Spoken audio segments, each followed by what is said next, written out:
para abrir, para aceptarte, porque sabemos que el tiempo en que vivimos está cerca al fin. Amado Dios, quédate con nosotros en esta noche. En el nombre de tu Hijo amado Jesús. Amén. Saben, hermanos,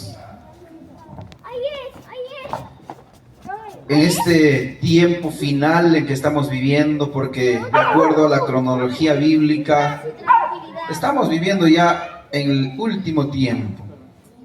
Ayer hemos visto Apocalipsis capítulo 12, verso 17, que nos hablaba de un remanente, que nos hablaba de un pueblo que tenía el Señor aquí en la tierra.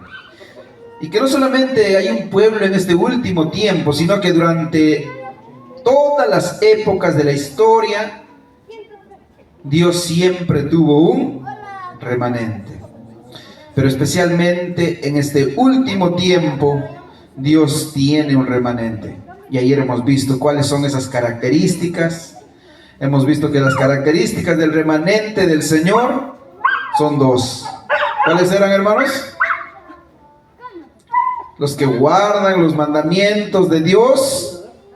¿Y qué más? Y tienen el testimonio de Jesús. Amén. Parece que nos hemos olvidado. A ver, una vez más. ¿Cuáles son esas dos características, hermanos? Los que guardan los mandamientos de Dios y tienen el testimonio de Jesús. Amén. Esas dos características son las que tienen el pueblo de Dios en este último tiempo, su remanente. Y como ya mencionábamos, estando en estos últimos tiempos, se podría decir en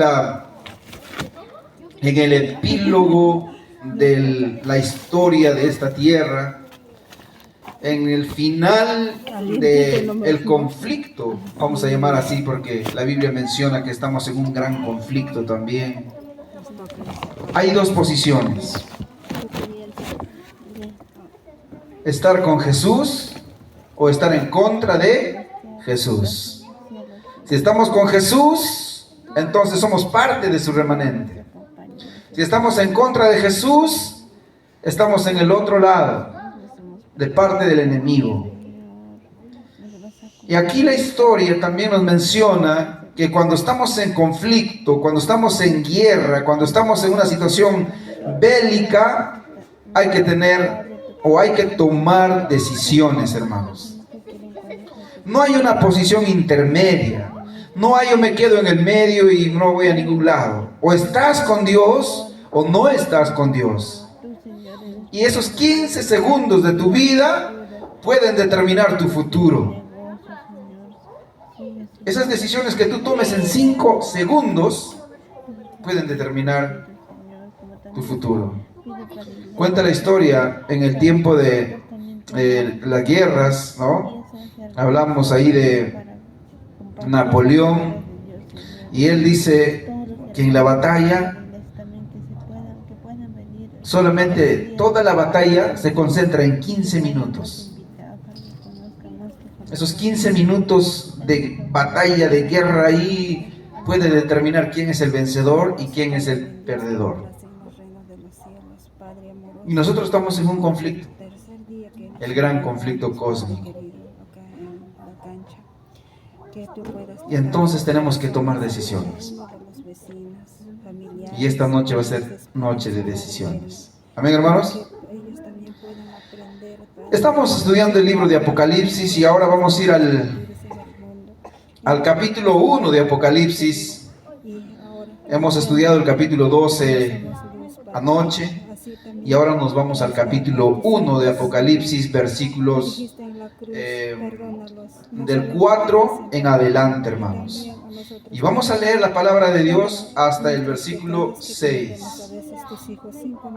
Dice: Juan a las 7 iglesias que están en Asia, gracia y paz a vosotros de parte del que es, y que era, y que ha de venir, y de los 7 espíritus que están delante de su trono, y de Jesucristo, el testigo fiel, el primogénito de los muertos y el soberano de los reyes de la tierra. Al que nos ama, nos ha lavado de nuestros pecados con su sangre y nos hizo reyes y sacerdotes para Dios, su Padre. A Él sea la gloria e imperio por los siglos de los siglos. Amén. Vamos a ir detallando y analizando cada parte de este pasaje que acabamos de leer. La primera parte tiene que ver con buenas noticias, hermanos. Y ahí encontramos en el Apocalipsis capítulo 1, versículo 4, que menciona a las 7 iglesias. Ahora nosotros nos preguntamos, ¿será que en Asia solamente existían 7 iglesias, hermanos? ¿Aquellos tiempos? No. Había muchas más iglesias en ese tiempo. Pero estas 7 iglesias reúnen las características de las épocas, de las iglesias, perdón, en las diferentes épocas de la historia de este mundo. Comenzando desde la época de Éfeso, Esmirna, Pérgamo, Tiatira, Sardis, Filadelfia y la Odisea, la que es nuestra iglesia. Cada tiempo representa una iglesia y cada iglesia tiene sus características, y eso es un tema muy interesante para analizar también, solo que en esta noche no vamos a detallar cuáles son las características de cada iglesia. Solamente estamos aclarando que en profecía cada iglesia representa un tiempo, una época. ¿Ok?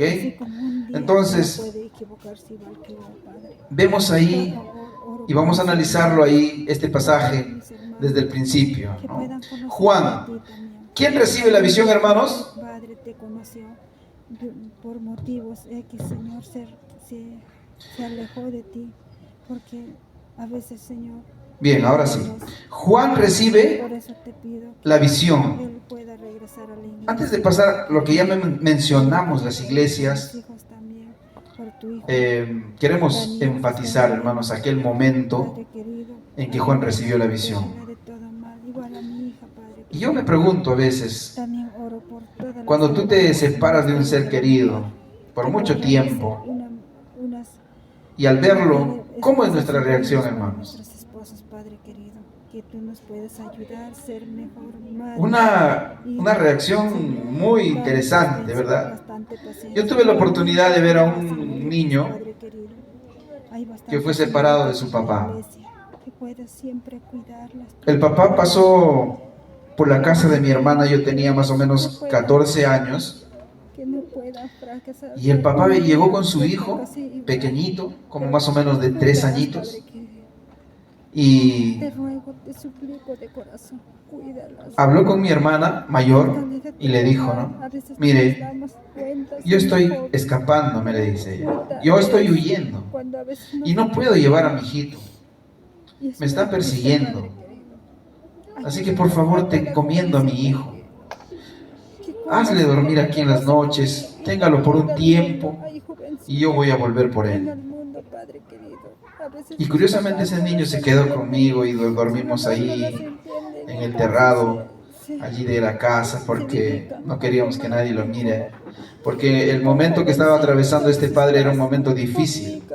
Estábamos en la selva, no sé si ustedes han conocido, en la época del terrorismo, estábamos por el Alto Huallaga. Yo viví ahí un tiempo, así que era muy peligroso. Los terroristas le estaban persiguiendo al Señor y él estaba huyendo de noche y dejó a su pequeño, y él se escapó solo, pero dijo, yo voy a volver por mi hijo. Y saben, el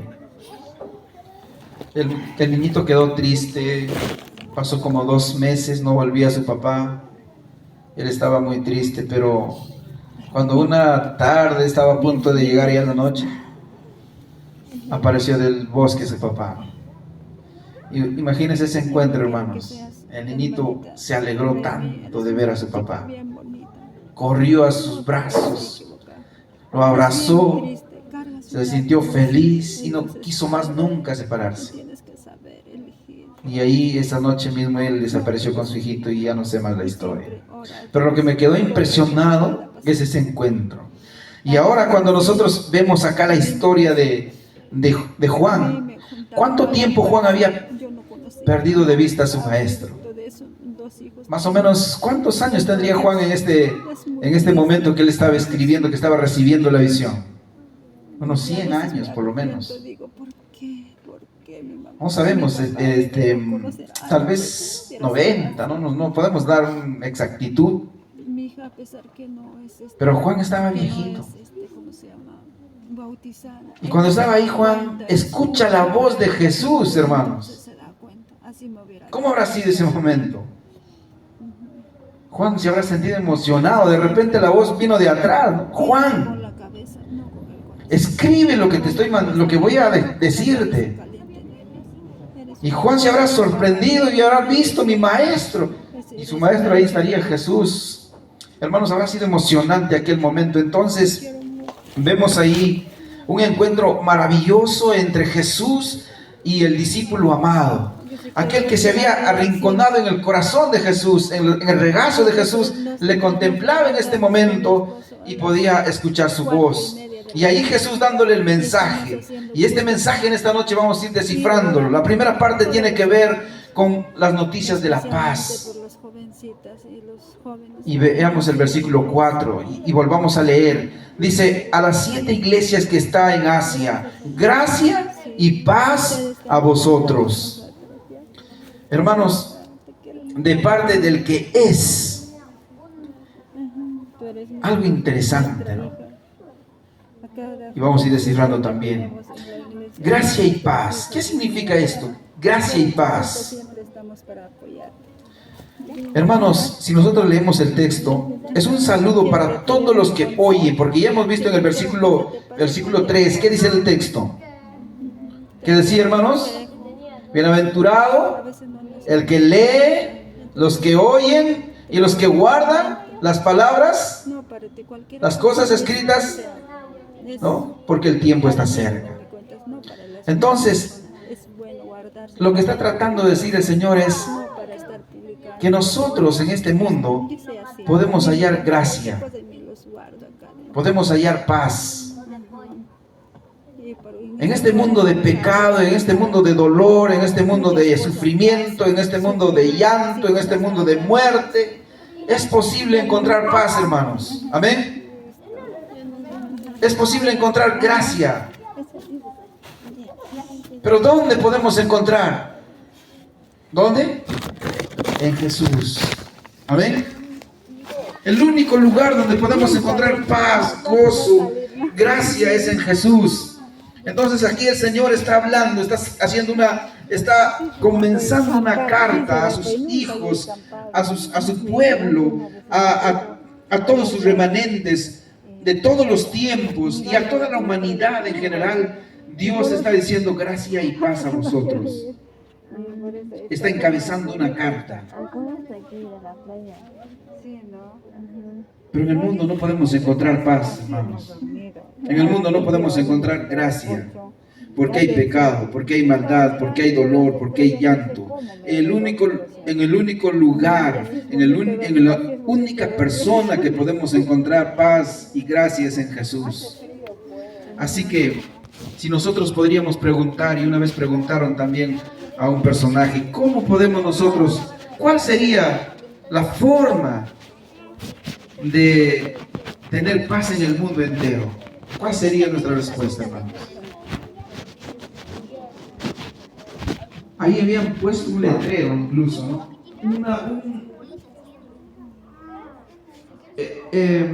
Una recompensa millonaria para aquella persona que pueda traer el mejor plan de paz mundial. Y por ahí alguien apareció y dice, ¿no?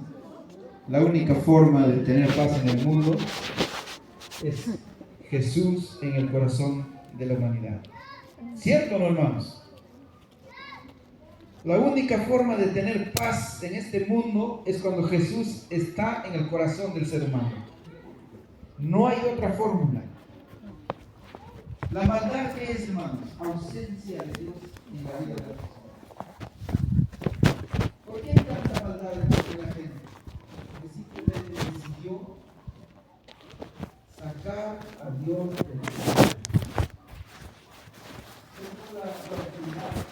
¿Cómo lo explica? ¿Qué es lo que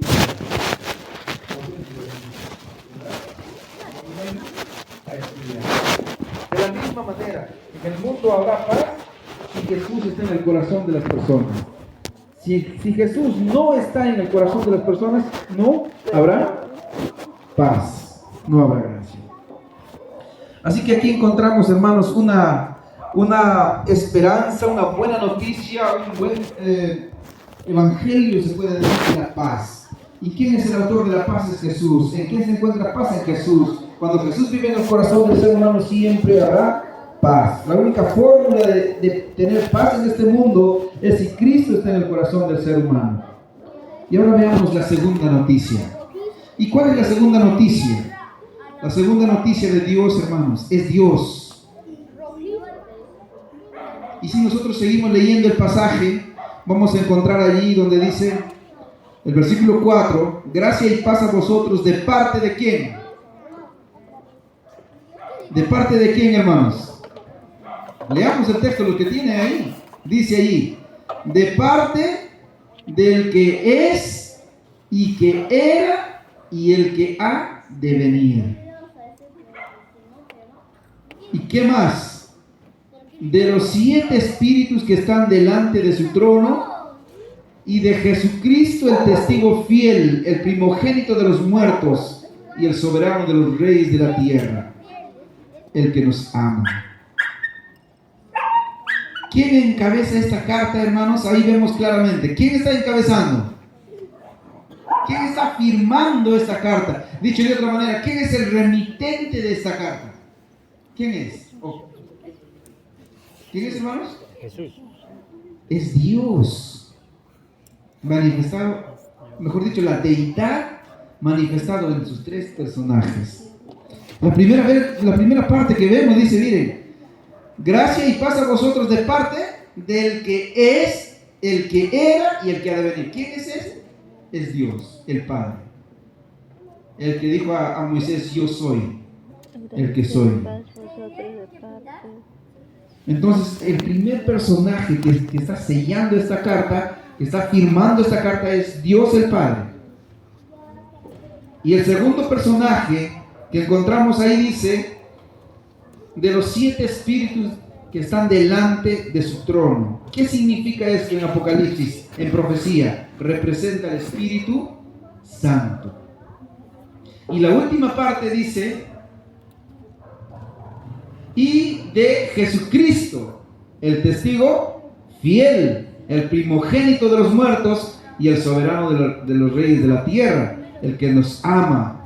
Y bueno, continúa el texto, el que nos ha lavado de nuestros pecados con su sangre. Y ahí está Jesús ahí. Entonces ahí encontramos los 3 personajes de la deidad. Está el Padre, está el Hijo, el Espíritu Santo, y está él.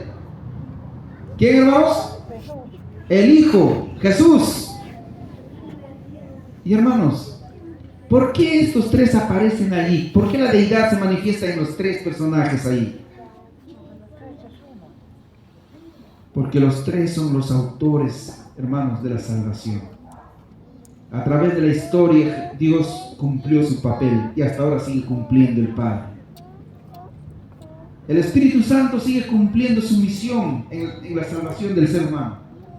Aún sigue, hermanos, el Espíritu Santo buscando a las personas. Aún sigue golpeando nuestros corazones, golpeando nuestra conciencia para aceptar a Jesús.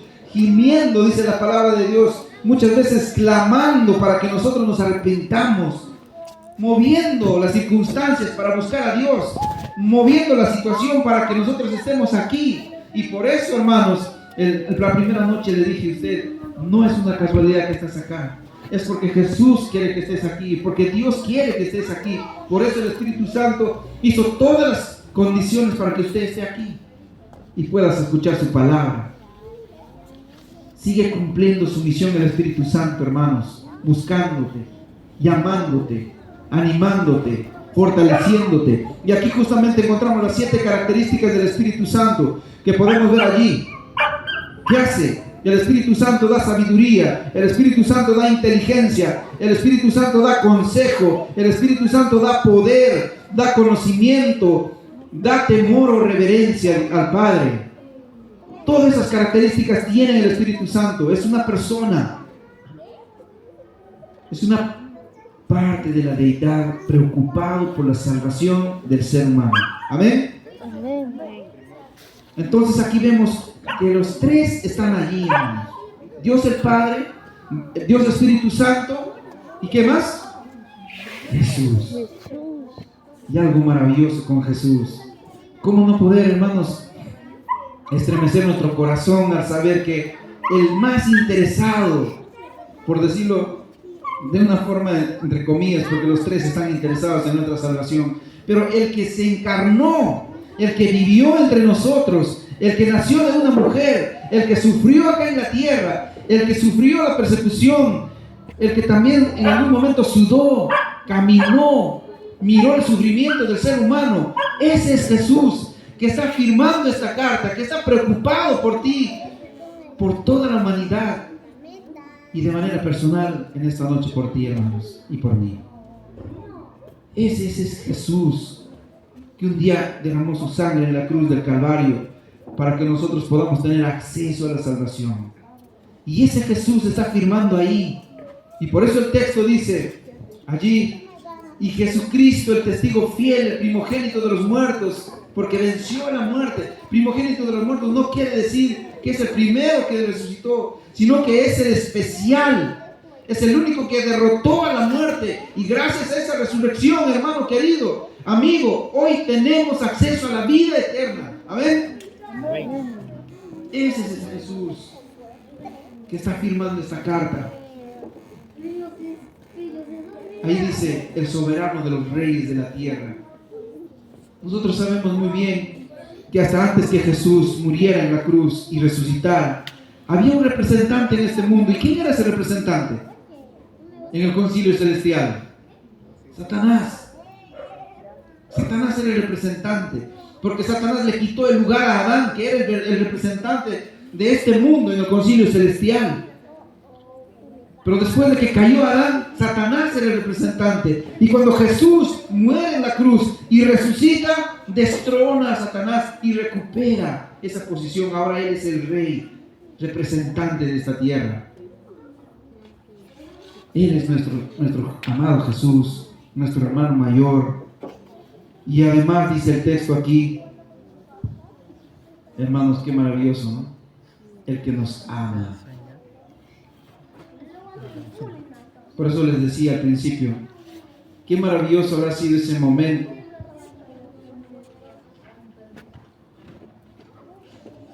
cuando Juan habrá escuchado la voz de Jesús, cuando le dictaba, no le decía, allí en la isla, solo, allí exiliado, escuchar la voz de su amado Jesús. Se habrá estremecido el corazón de Juan. Y cuando escuchó esta noticia, Juan habrá pensado que ya era pronto, ya él iba a ver el regreso de Jesús, porque el Apocalipsis revela toda la historia, incluso la vuelta de Jesús a esta tierra. Y Juan estaría emocionado, queriendo ver volver a su maestro. Hermanos, qué maravilloso saber que también hay una tercera noticia, y es la noticia de amor. La noticia de amor que tiene que ver con Jesús. Hermanos, vamos a hacer aquí una gráfica mental. Vamos a comparar 2 escenas. Vamos a ver una escena donde un extraño es llamado a un país donde tiene que realizar un trabajo. Y hay un chofer esperándole para recogerle con un cartel: bienvenido tal persona. Entonces aquel personaje llega al aeropuerto y aquí está, en el otro lado está el chofer esperándole para poder llevarle a su trabajo. Y ocurre el encuentro. ¿Y cómo es ese encuentro? Ese encuentro es una manera formal, un saludo así frío, bienvenido, acá está el lugar de su trabajo, tengo que llevarle, suba usted al coche y vamos. Un encuentro frío. Pero veamos otra escena, hermanos. Y la otra escena es de una niña que fue a estudiar en otro país por el intercambio que ahora existe, ¿verdad? Ahora hay un intercambio estudiantil, me parece, con interuniversidades, intercolegios, ¿no? Entonces los padres, suponiendo que usted es un padre que ve partir a su hija por un tiempo, se va a Chile o se va a Argentina o a algún lugar, y pasado esos un año, pasado esos 2 años, su hija está volviendo y usted va al aeropuerto a recoger a su hija. ¿Cómo le espera a su hija? ¿Así frío como el chofer esperó al personaje aquel? No, ¿cómo será, hermanos? Yo creo que una vez que ves salir de ahí del aeropuerto, ¿cómo te sientes? Feliz. Corres a abrazar a tu hija, la abrazas, ¿no? Te hemos extrañado, hijita, bienvenido a casa. Un encuentro efusivo, alegre, entrañable. Hermanos, hay una diferencia. Por eso que podemos ver aquí que Juan rebosaba de alegría por la esperanza de ver a su amado maestro regresando en las nubes de los cielos. Mientras imaginaba esa impresionante escena, escribió: al que nos ama y que con su sangre nos libró de nuestros pecados y nos constituyó un reino de sacerdotes para servir a Dios y su Padre, a Él sea la gloria. Hermanos, esperar la segunda venida es mucho más que guardar un simple acontecimiento. No somos como el ejecutivo que llegó a un trabajo, somos como aquella familia que espera a esa niña volviendo de otro lugar, que es su familia, es su sangre.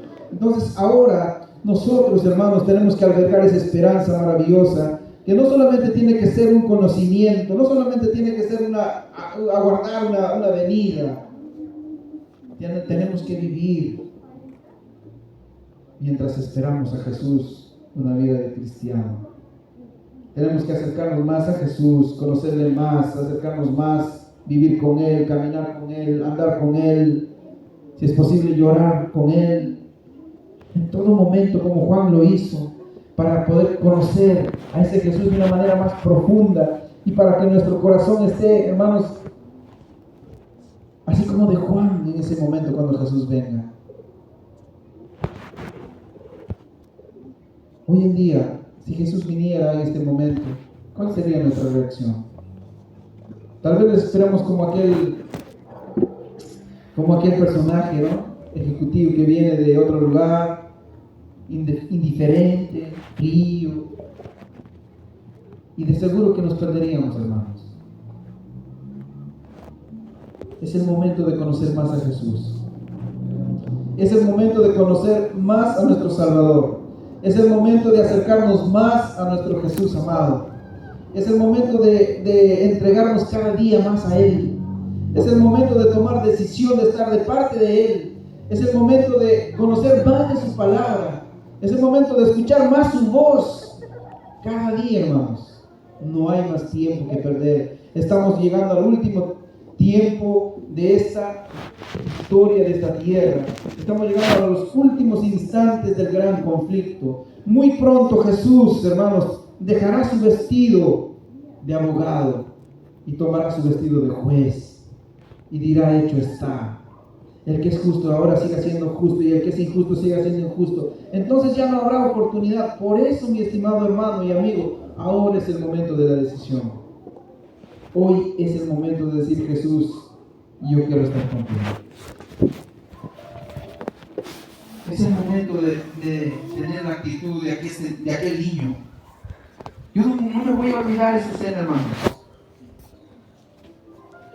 Después de esos 2 meses que su papá desapareció entre el bosque, porque estaba perseguido por el terrorismo, ese niño vivía un poco triste. Claro que comía, pasaba conmigo, caminábamos, íbamos por la chacra, cogíamos algunas frutas, pero se le veía su semblante triste. Se le veía que extrañaba mucho a su papá.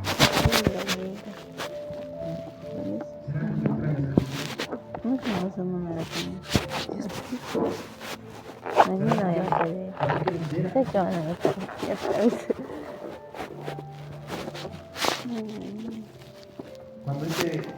Cuando aquel papá apareció entre el bosque, hermano, el niño corrió a sus brazos. Corrió de una forma impresionante que lo vi ahí abrazarse del cuello de su papá y llorar. Y dijo: no quiero más que me dejes. Nunca más me vuelvas a dejar. Y su papá también lloró. Y esa escena me lleva al momento en que Jesús va a volver. Y qué maravilloso será, hermano, decirle que escuchar esa voz de Jesús que nos diga: bien, buen siervo fiel, bienvenido. O escuchar aquella voz que nos dirá: apartaos de mí, porque no os conozco. Porque no tomamos la decisión acertada.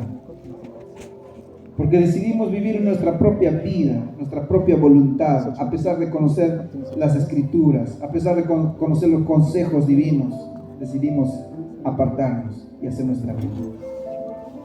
Pero qué maravilloso será escuchar esa voz que es: bienvenido. Hermanos queridos, es momento de tomar decisión.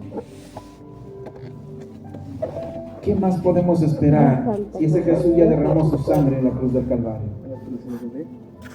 Ya sudó las gotas de sangre allí en el Getsemaní por ti y por mí. Cargó esa cruz pesada hasta el monte de la calavera. ¿Qué más queremos que ese Jesús haga por nosotros para volvernos a Él? Él ya hizo todo por ti, hermano, amigo. ¿Qué harás tú por Él? En esta noche yo quiero invitarte. Si tú quieres una vez más hacer un pacto con el Señor, de seguirle hasta el final, ponte en pie. Amén. Ponte de pie si tú has decidido entregarle tu vida a Jesús una vez más y decirle: Señor, gracias por tu sangre, gracias por tu sacrificio, gracias por esa carta maravillosa que escribiste, para que una vez más me recuerde que yo debo acercarme a ti, que debo oír tu voz, que debo escuchar tu voz, que debo también aguardar tu venida. Amén. Esta noche quiero también hacer una invitación especial. Hay alguien que